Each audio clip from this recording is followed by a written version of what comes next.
So a lot of people were struggling with the spectator ions. So I want to take a moment to think about that conceptually.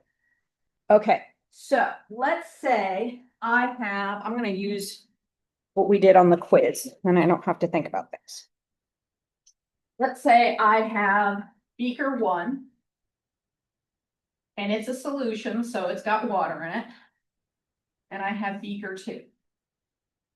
So it's a solution, it's got water in it. And in beaker 1, I have some silver ions, and I have some chloride ions. Now remember that in solution, this was our example of a solution. In solution, we have those ions separate from one another. So they're not actually touching one another. There's water in between them. Okay, so that's why I'm kind of showing them randomly with their charges. Okay, in my other beaker, I have potassium phosphate. 3, 4, 5, and one down here. Okay, so again, it's all dissolved. So that is what aqueous means. Everything is aqueous in these two. I'm going to put those two together into a large beaker. In this large beaker, I have the silver and the phosphate start getting together. And so I'm going to have at the bottom, it'll usually be cloudy first and then settle to the bottom. So I'm just going to draw it at the bottom.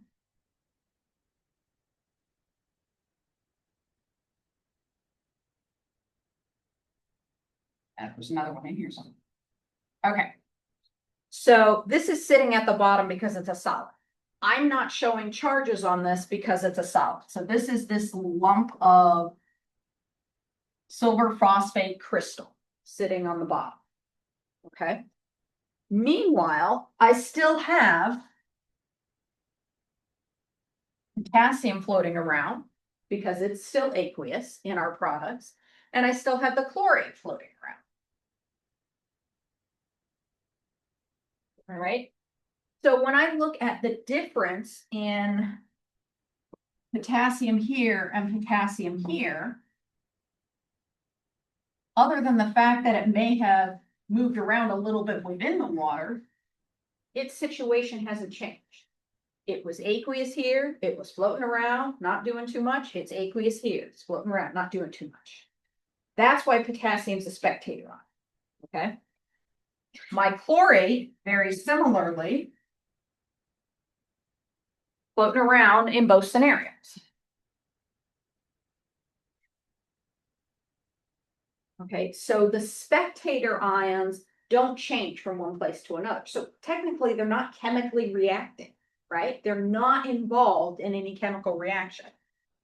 So spectator ions, our definition often says they're not involved in the reactions.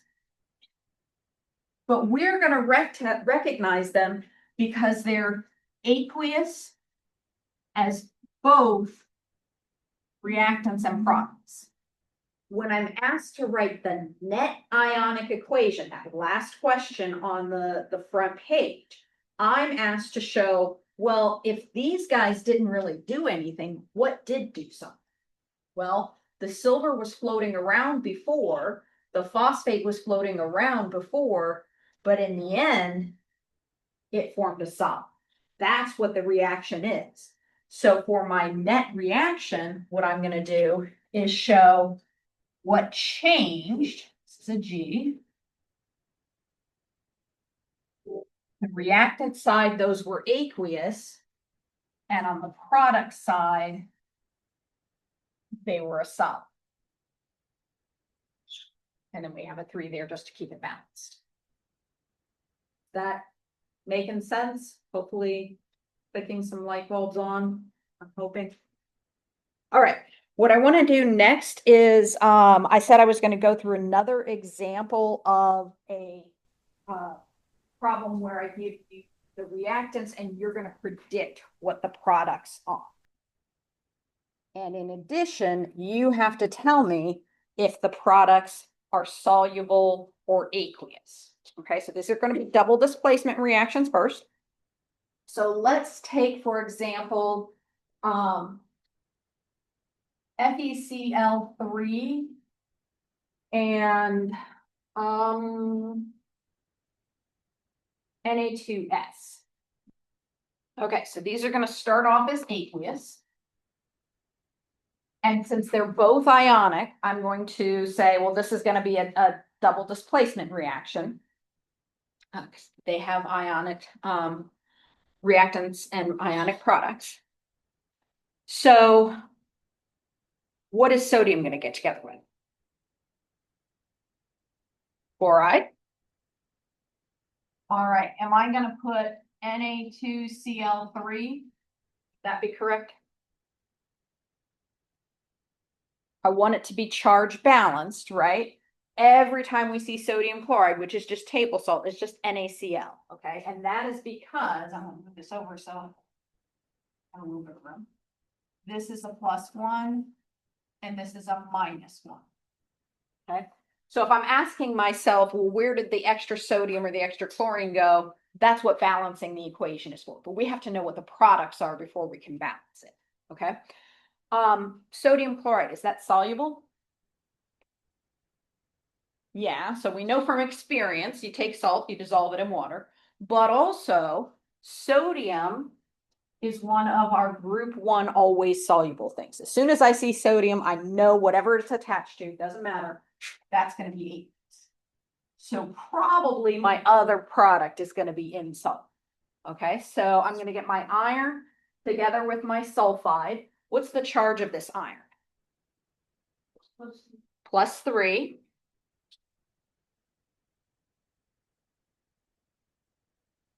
And then the sulfur is -2. So it's below oxygen, which is -2. So that's a good hint, but I can also tell because there's 2 sodiums attached to it. And then what do my subscripts need to be? Yeah, Fe2S3. So my quick and dirty way is just taking this number, putting it down here, this number, putting it down here. Or I can think about, well, if I had 2 irons, that would be +6. How many sulfurs do I need to balance that out? So there's another thing. All right, so if I think about my solubility rules, this is not always soluble, this is not always soluble, this is not even usually soluble. So I'm down 1, 2, 3, my 4th box on my solubility flow chart. And then we have to start asking our questions about what it's attached to. So it's not attached to any of my group 2 elements, which means it's probably going to be insoluble. So that's a solid.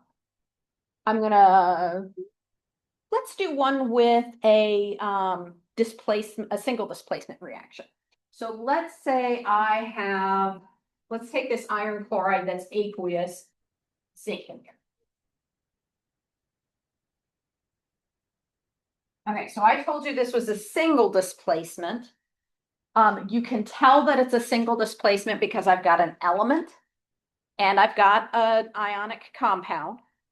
So in my single displacement, what is zinc going to replace, the iron or the chlorine?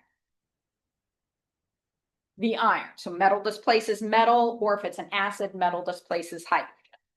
So we're going to have ZnCl plus Fe. The iron will be a solid. But what about the charge balance on the zinc? Do you remember what charge zinc normally forms?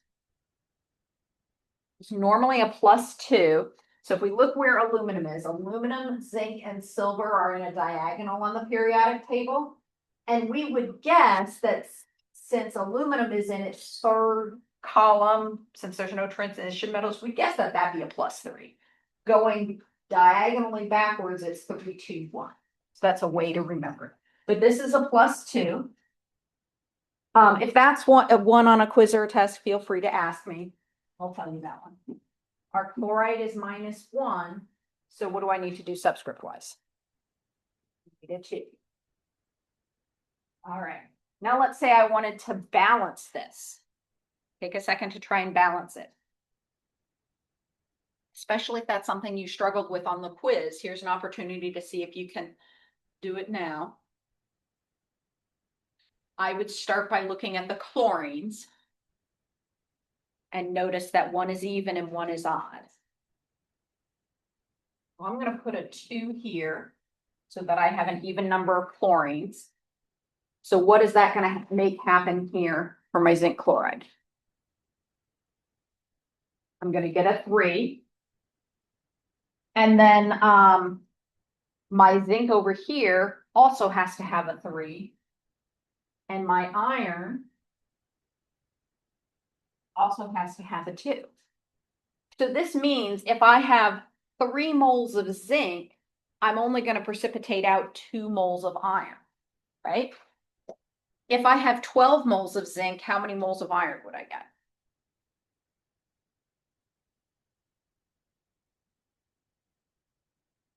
Okay, so that's actually a stoichiometry question. We want to keep that ratio the same. So moles is an amount. So 12 moles of Zn. Since I'm already at moles, I can kind of skip step 1. So I'm going straight to step 2. My known is my zinc. I'm going to put moles of zinc on the bottom. My unknown is iron. So I'm going to put that on top. Where are my numbers coming from? Coefficients on the balanced equation. So 2 for the iron and 3 for the zinc. That's why it's important for us to balance it. And then I multiply on top. 12 times 2 is 24.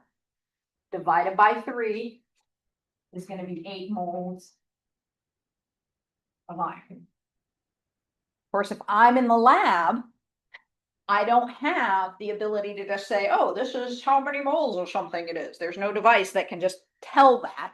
I'm going to weigh it out. So if I react, let's make it a different number so we don't get confused. 4.0 grams of zinc with aqueous iron chloride. What is my theoretical yield of iron? Okay, so theoretical yield was one of your vocabulary terms. This is the amount that we predict would happen. So we can figure out theoretical yield without being in a laboratory at all, okay? For theoretical yield, all we have to do is calculate from our starting amount how much is there.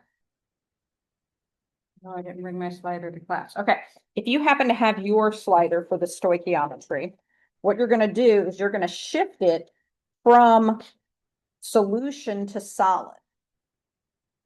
So since we are working with a solid, we are going to start with grams.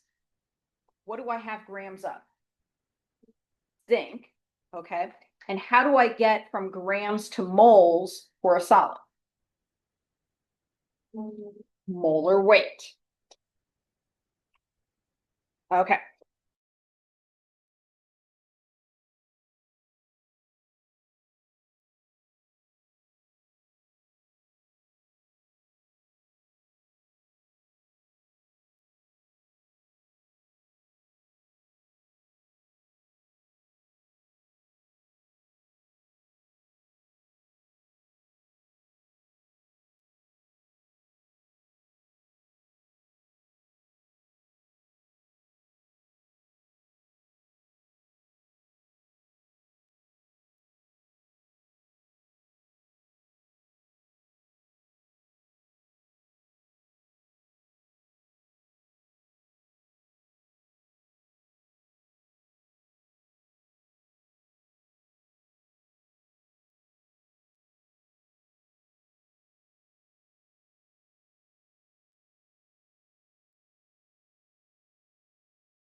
All right, so this one's a little tricky. We have that even-odd conflict going on because I have 2 chlorines there and 3 here. So I'm going to go ahead and put a 2 here.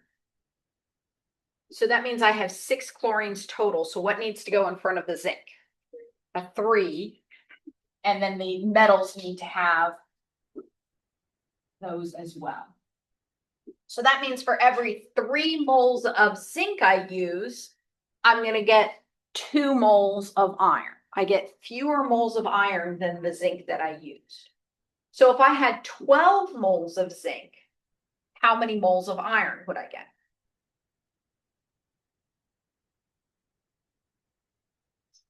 So this is really a stoichiometry question, skipping the outside parts. It's just that second middle step. We're already at moles, so we don't have to do the first step. So we said 12 moles of zinc. Zinc is our known, so it's going to go on the bottom. We want to know about iron, so that's going to go on top. Where do we get the numbers for the middle step? The balanced chemical equation. So zinc gets this 3. The iron is going to have a 2 because it's over here. Okay, there is a 2 here, but this is not iron as we're looking at it. We're looking at iron, the product. Okay, so we're going to take the 2 from the iron, the product. Sometimes the numbers will be a little bit different depending on what it's bonded to. All right, so 12 times 2 is 24. 24 divided by 3 is 8 moles of iron. Okay, so now we are going to look at a mass to mass stoichiometry question. So I started writing this here. So you can start writing down what is the theoretical yield in grams of iron if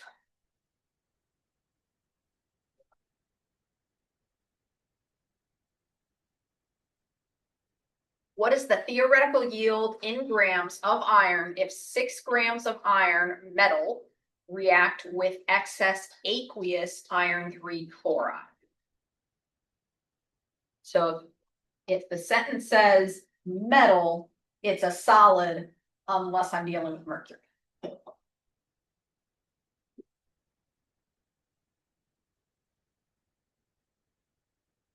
All right, so I have this term theoretical yield in here.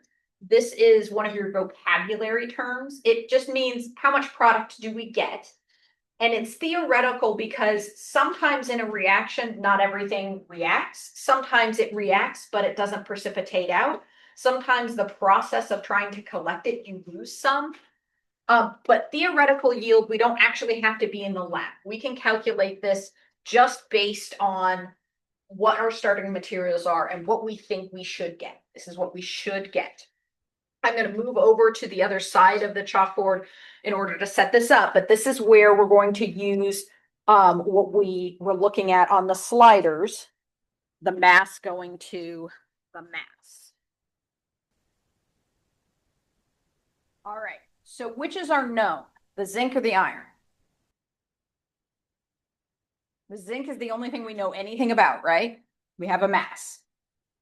So first step, 6.0 grams of zinc.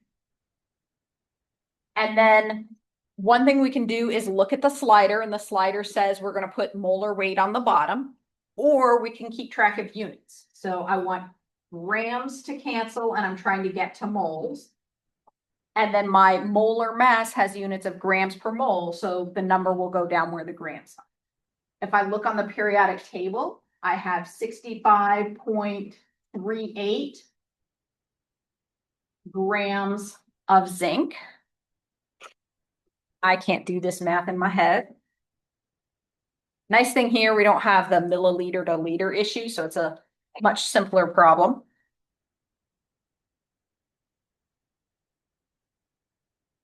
All right, so I'm getting 0.09177. Anybody else get something like that? I think I saw a nod.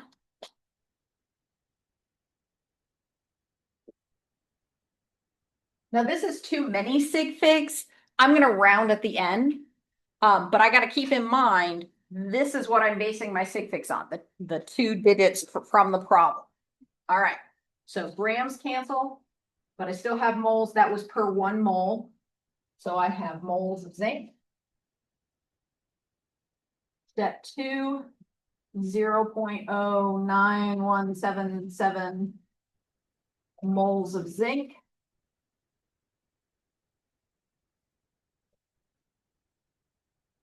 A goes on the bottom, so I can cancel the zinc. B, my unknown iron, goes on top. Where do I get the numbers? The balanced chemical equation. So just like I did when I was just using moles, I'm going to use those same ones there.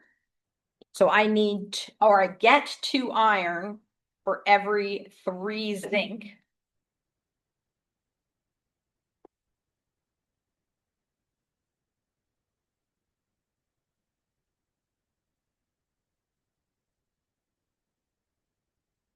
Now my moles of zinc, I have moles here and here, but this one's zinc and this one's iron. So this isn't going to cancel the one above it. It's going to cancel this one where it's the same chemical. Okay, so don't cross out moles in that stoichiometric thing, top and bottom. Go diagonal, just like you do on active chemistry. Answer from 2 becomes start of 3.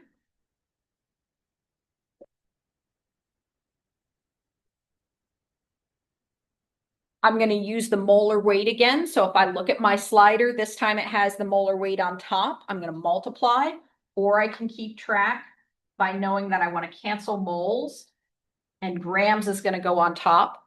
The molar mass starts with grams, so the number goes wherever the grams goes. It's 5.85, 84. The per means per 1 mole.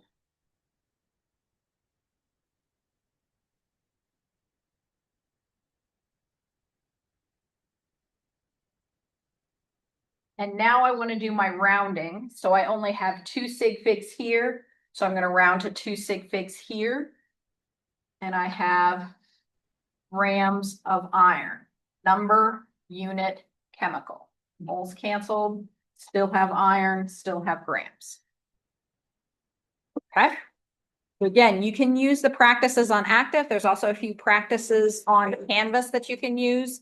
You can use videos to help you go through the step-by-step, but that's how you're going to work that. Have a nice break. Do spend some time relaxing. Come back well rested, healthy, safe, and I'll see you next Monday. Thank you, Sydney.